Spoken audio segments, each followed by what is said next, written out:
सियासत में कुछ किरदार ऐसे होते हैं जिनके जो खामोश रहे तो खबरों में रहते हैं, और जब उनमें हरकत होती है तो भी वो खबरों में रहते हैं।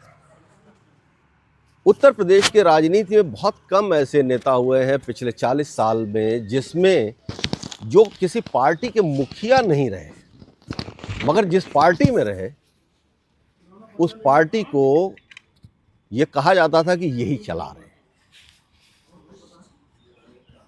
मैं बात कर रहा हूं नसीमुद्दीन सिद्दीकी की, जो बहुजन समाज पार्टी में रहने के वक्त एक वक्त ऐसा था जब कहा जाता था कि मायावती के सबसे भरोसेमंद नेता हैं, पूरी पार्टी पे उनका कमांड है, और नंबर 2 की बात की जाती थी। हालांकि बहुत खटास हुई, कुछ बहुत टेप्स वायरल हुए जिसमें मायावती और नसीमुद्दीन जी की बातचीत थी, और उसके बाद फिर पार्टी से निकाले गए। ये इनका कहना है कि हमने पार्टी छोड़ दी। एक उम्मीद लेके कांग्रेस में गए, बड़े नेताओं से बात हुई, राहुल गांधी से बात हुई, गुलाम नबी आज़ाद से बात हुई, मगर कांग्रेस में जो वक्त गुजरा करीबन 10 साल का, वो नसीमुद्दीन सिद्दीकी के लिए अच्छा वक्त नहीं था। वो मानते थे, वो चाहते थे कि एक उनको काम करना मौका मिले, मगर पार्टी ने शायद वो नहीं दिया, और उससे परेशान होकर फिलहाल उन्होंने फैसला किया समाजवादी पार्टी ज्वाइन करने का। और जिस दिन से नसीमुद्दीन सिद्दीकी ने समाजवादी पार्टी ज्वाइन करने की घोषणा की, उस दिन से उत्तर प्रदेश के सियासत की खबरों में नसीमुद्दीन ही बने हुए हैं। ये जर्नी, सोच और आगे का रास्ता, तो आज बात करने हम आए हैं नसीमुद्दीन सिद्दीकी साहब से, और नसीमुद्दीन सिद्दीकी साहब से हम बात करना चाहते हैं तफसील से उनकी सोच को लेके, ना कि सिर्फ एक सवाल और जवाब। बहुत स्वागत है आपका नसीमुद्दीन साहब। बात की शुरुआत थोड़ा पीछे से करेंगे हम, और जाहिर सी बात है कि आपका इतना लंबा पॉलिटिकल एक जर्नी रहा है। आप पॉलिटिकल जर्नी आपने शुरू की और उसके बाद बहुजन समाज पार्टी में एक बड़ी मुकाम पे, बड़े इम्पॉर्टेंट पोजीशन पे आप पहुँचे। मेरा सवाल ये नहीं है, वो पॉलिटिकल जर्नी तो आपकी मेहनत की है, कांशीराम जी के साथ आपने काम किया और मायावती जी के साथ भी काम किया। फ़र्क दोनों की सियासत में क्या है? और ये सवाल इसलिए मौजूद हो गया कि बहन जी एब्सोल्यूट मेजॉरिटी में आने के बाद, सबसे बड़ा पावर उनको मिलने के बाद, वो लगातार फिसलती थी। तो कांशीराम जी ने जो बुनियाद रखी थी मजबूत, तो वो काम करने के सलीके का क्या फ़र्क है? देखिए, कांशीराम साहब के बारे में बता दूं, और आगे तो मैं क्या कहूँगा वो भी आप सुन लेंगे। कांशीराम साहब महापुरुष थे।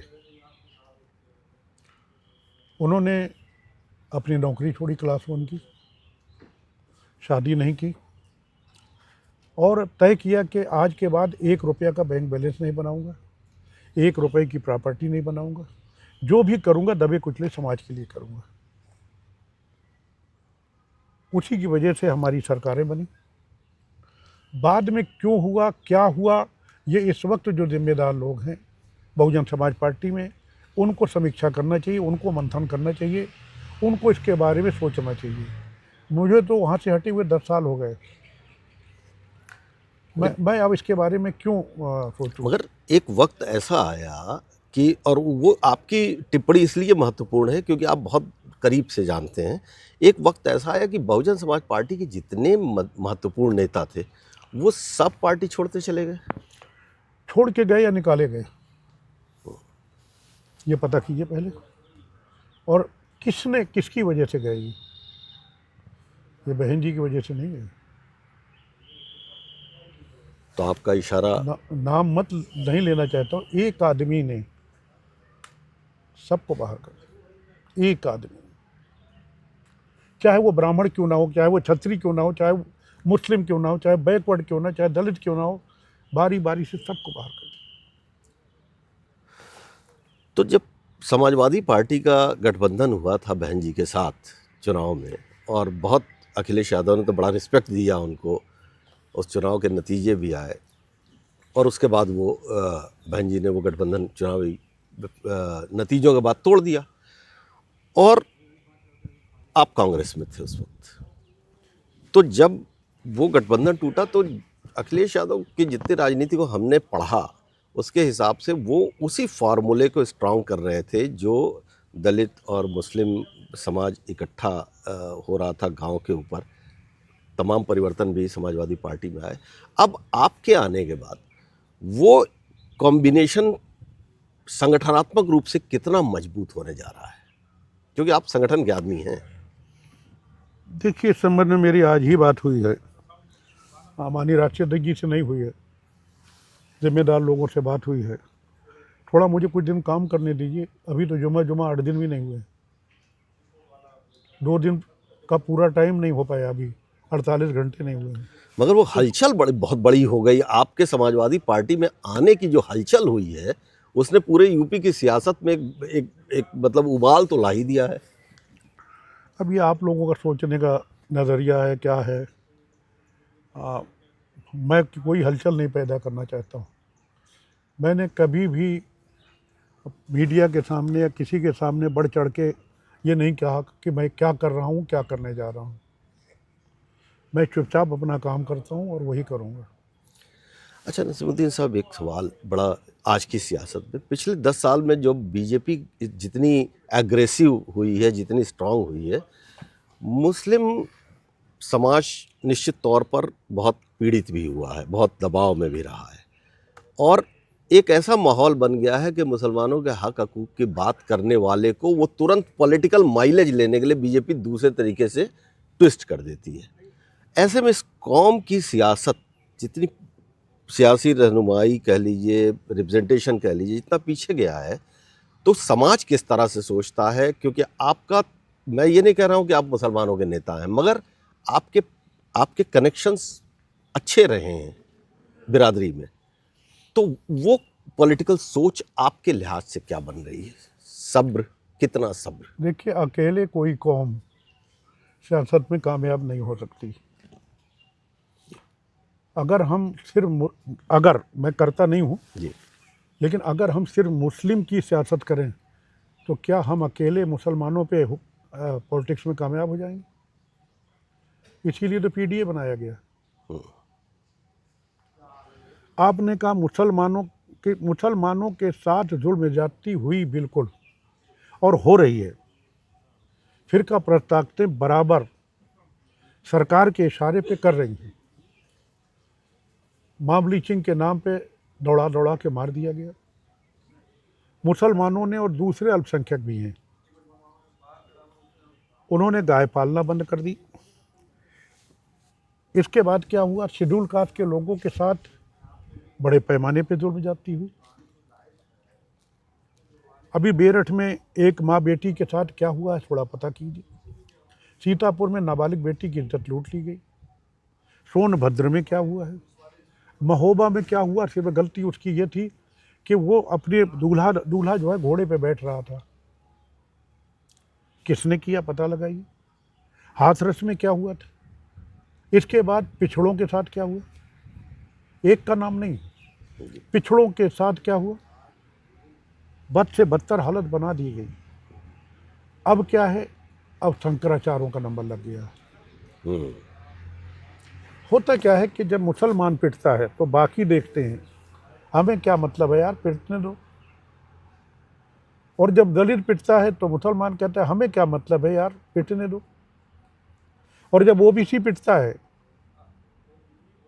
तो मुस्लिम और दलित कहते हैं पिटने दो यार, हमें क्या मतलब है। आज शंकराचार्य जी की अपमान का नौबत आ गया। बारी बारी से पर्दे से झांक करके देखते हैं कि पिट रहे हैं। और आप जानते हैं कि पर्दे को उर्दू में कहते हैं चिलमन। मैं एक मैसेज देना चाहता हूँ इस पर। जी जी बिल्कुल। कि कभी चिलमन से तुम झांको, कभी चिलमन से हम झांकें। ये बैकवर्ड शेड्यूल कास्ट मुसलमान और अपर कास्ट जो पिट रहे हैं उनकी बात कर रहा हूँ। कभी चिलमन से तुम झांको, कभी चिलमन से हम झांकें, लगा दो आग चिलमन में, न तुम झांको न हम झांकें। अगर ऐसा नहीं होगा तो भाई देश बर्बाद हो जाएगा, देश टूट जाएगा अगर भाईचारा खत्म होगा। क्या हिंदू मुस्लिम इससे पहले नहीं रहते? 2014 से पहले क्या मंदिर मस्जिद 2014 से पहले नहीं थे? आज क्यों खाई पैदा की जा रही है? सीधा सा मैं कह दूं, हवेली झोपड़ी सबका मुकद्दर फूट जाएगा। हवेली माने अमीर आदमी, झोपड़ी माने गरीब आदमी। हवेली झोपड़ी सबका मुकद्दर फूट जाएगा अगर ये साथ खड़े हुए रंजीत जी, अगर ये साथ हिंदू मुस्लिम का छूट जाएगा। दुआ कीजिए हम में प्यार के रिश्ते रहे कायम, ये रिश्ता टूट जाएगा तो भारत टूट जाएगा। क्या बात है, हमें बहुत। भारत को टूटने नहीं देना है, सबसे बड़ी जिम्मेदारी हमारी। तो यहाँ से एक छोटा सा सवाल, हमारे मुख्यमंत्री उत्तर प्रदेश के योगी आदित्यनाथ जी 10 साल लगभग उनका कार्यकाल होने जा रहा है। योगी की राजनीति इसके लिए, इस हालात के लिए योगी जी को बतौर चीफ मिनिस्टर आप क्या कहेंगे? देखिए, चीफ मिनिस्टर कोई भी हो, कहीं भी अगर किसी के ऊपर जुल्म ज्यादती होती है तो सवालिया निशान सरकार के ऊपर उठाए गए हैं, उठाए जा रहे हैं, उठाए जाते रहेंगे। बॉर्डर पे 1.5 साल तक दिल्ली के बॉर्डर पे किसान बैठे रहे, जाड़ा गर्मी बरसात बैठे रहे, रास्ते में कीले गाड़ दिए गए, पानी की बौछारें मारी गई, 731 किसान मर गए। जब समाजवादी पार्टी ने विरोध किया तो कहते ये काला कानून है, हमने वापस ले लिया। अरे भाई, वो जो 731 मर गए हैं उसका हत्यारा कौन है ये भी तो बता दो। अगर काला कानून वापस लेना था तो लाए क्यों थे? इसका जिम्मेदार कौन है? आप किसको मानते हैं? आप कहीं ना कहीं सरकार है ना, ये कानून तो सरकार लाई थी ना। हम सरकार में होंगे तो हमको कटघरे में खड़ा किया जाएगा, और जब हम थे हमको खड़ा किया गया, और जो सरकार है, सरकार में है, वो जवाब देंगे। आज घटनाएं घट रही हैं, आज घटनाएं घट रही हैं। जवाब देने मुलायम सिंह यादव जी, स्वर्गीय मुलायम सिंह यादव जी आएंगे, कि राम मनोहर लोहिया जी आएंगे, कि डॉक्टर अंबेडकर और मानवर कांशीराम साहब आएंगे। जवाब सरकार को देना होगा। आप पीछे नहीं भाग सकते कि आपकी सरकार में ऐसा हुआ। जवाबदेही सरकार की है, या पंडित जवाहरलाल नेहरू जी आएंगे। तो ये तो आजकल ट्रेंड हो गया है कि सरकार सवाल के बदले सवाल करती है। इसीलिए तो हम गर्त पे जा रहे हैं। हम अपनी जिम्मेदारी उठाने को तैयार ही नहीं। तो चलिए, अब एक बस आखिर तक हम चल रहे हैं। एक 2 फोर्सेस यूपी में नई आई, एक चंद्रशेखर, आपने उनकी सियासत को आपके सामने से देख रहे हैं आप उनको। जी, मेरे साथ उन्होंने काम किया है जी, बीएसपी में, मैं जानता हूँ चीज़ें। जी, तो वो आखिर वो हैं, और अभी ओवैसी साहब का जिक्र तो हो ही रहा है, चर्चा में है, क्यों है, कहाँ है, वजह क्या है, वो सबको पता है। तो ये यूपी में आप इस तरह की सियासत का इस दौर में, जबकि आमने सामने की लड़ाई चल रही है, आप क्या देखते हैं कि ये लोग की राजनीति कैसे प्रभावित करेगी आपकी राजनीति को? ना हम उनकी राजनीति को प्रभावित कर रहे हैं, ना वो हमारी राजनीति को प्रभावित कर लेकिन वोटर तो एक ही है ना साहब। मेरी बात सुन लीजिए, क्या आज बनी है पार्टी आज़ाद समाज पार्टी? MIM आज ही बनी है। इसके साथ साथ लगभग 150 पार्टियां हैं। पार्टियां बनती रहीं, आज पीस पार्टी भी है, आप कहते वो भी आपको प्रभावित करेगी। माननीय स्वामी प्रसाद मौर्य जी की पार्टी, आप कहते वो भी आपको प्रभावित करेगी। पल्लवी पटेल जी की पार्टी, आप वो भी प्रभावित करेगी। 150 से ज़्यादा रजिस्टर्ड पार्टियां हैं। आप 2 का नाम क्यों ले रहे हैं? नहीं, मैं इसलिए ले रहा हूँ कि आप जैसा नेता आया है, जिसके साथ अब आपने नाम दिलाया, स्वामी प्रसाद मौर्य जी का आपने नाम और लिए, ये सब आपके सियासत में, सोनालाल पटेल जी आपके साथ काम कर चुके हैं। तो क्या अब जब चुनाव करीब आने जा रहे हैं तो आपकी कोशिश होगी इन सबको एक छाते में लाने की? ये फैसला राष्ट्रीय अध्यक्ष जी को लेना है। हम अगर बतौर नेता नहीं, आप नहीं, उनको कह सकते हैं, हम अपनी बात उनसे रखेंगे जी। अब आपने ये कहा कि इतनी सारी पार्टियां, मैं इंटरनेशनल प्लेयर हूँ जी, 2 बार एशियाड खेला जी, जी, और डिफेंस में सर्विस करता था। जी, जो मैं गेम खेलता था मैं समझाऊंगा, आप नहीं समझ पाएंगे। ये मैदान जो है, मान लीजिए फुटबॉल का मैदान है, जी, 11 खिलाड़ी इधर खड़े हैं, 11 खिलाड़ी इधर खड़े हैं, और 11 में एक मैं भी हूँ। गेंद मेरे पास मिली और उन 11 खिलाड़ियों को काट करके अगर मैं गेंद को गोल में डालता हूं तो मैं खिलाड़ी। और सामने अगर मैदान साफ है, कोई है ही नहीं, और फिर मैं गेंद को गोल में डालता हूँ, तो खिलाड़ी कहे कि तो अनाड़ी भी गेंद को गोल में डाल देगा। हम एक अच्छे खिलाड़ी थे और तहजीब के दायरे में रह करके, अनुशासन के दायरे में रह करके अच्छे खिलाड़ी ही रहना चाहते हैं। तो इस वक्त जो सियासत का मैदान बना हुआ है, आने वाले वक्त में हम देखेंगे कि नसीमुद्दीन सिद्दीकी अपने उस खिलाड़ी वाले कौशल को किस तरह से लाते हैं। समाजवादी पार्टी में आने के बाद जितनी जगह, जितनी तवज्जो, जितना स्पेस मिल रहा है, तो वो है। अच्छा, आखिरी सवाल, बिल्कुल आखिरी, आपको वक्त है, कि नसीमुद्दीन सिद्दीकी बीएसपी में लंबे समय तक रहने के बाद कांग्रेस में गए, कांग्रेस में उनके अपने शिकवा शिकायतें, 10 साल में उनको वक्त जब जगह नहीं मिली, समाजवादी पार्टी में भी अगर ऐसा किसी वजह से, मैं किसी बात नहीं करता, कि अगर किसी वक्त आपको लगे कि मेरी बात नहीं उस तरह से आ रही है जैसे मैं चाहता हूँ, तो आपका स्टैंड क्या होगा? देखिए, उम्मीदों पे दुनिया कायम है। जब उम्मीद ख़त्म हो जाएगी तो दुनिया ख़त्म हो जाएगी। उम्मीद पे ही हूँ, और जो आज के हालात हैं, कोई महफूज नहीं, हर कोई चिढ़ा बैठा है। मैं कितना कामयाब होता हूँ या नाकामयाब होता हूँ, ये कोई गारंटी नहीं कि मैं कामयाब हो जाऊँ। हज़ारों खेल हमने हारे भी हैं और हज़ारों जीते भी हैं। जो खेलता है वही जीतता हारता है। लेकिन आज के जो हालात हैं, आपने योगी जी की बात कही है, मैं मोदी जी की, अमित शाह जी की बात कह दूँ। आज के हालात पे बस 2 बात कहते हुए मैं अपनी जगह लूँ, आप अपनी जगह लीजिए। चलना है, डॉक्टर के पास जाना है। कि दुनिया में कहीं ऐसी जो हालत है, दुनिया में कहीं ऐसी तमसील नहीं मिलती। तमसील माने मिसाल जी। दुनिया में कहीं ऐसी तमसील नहीं मिलती। कातिल ही मुहाफिज है, कातिल ही सिपाही है। क्या बात है। दुनिया में कहीं ऐसी तमसील नहीं मिलती। कातिल ही मुहाफिज है, कातिल ही सिपाही है। महसूस ये होता है ये दौरे तबाही है।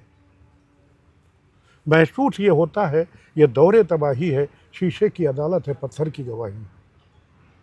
बाकी शायद कुछ रह नहीं गए। नहीं, बहुत बहुत शुक्रिया आपका। और नहीं, इतना ये मैं ले जाऊं? वक्त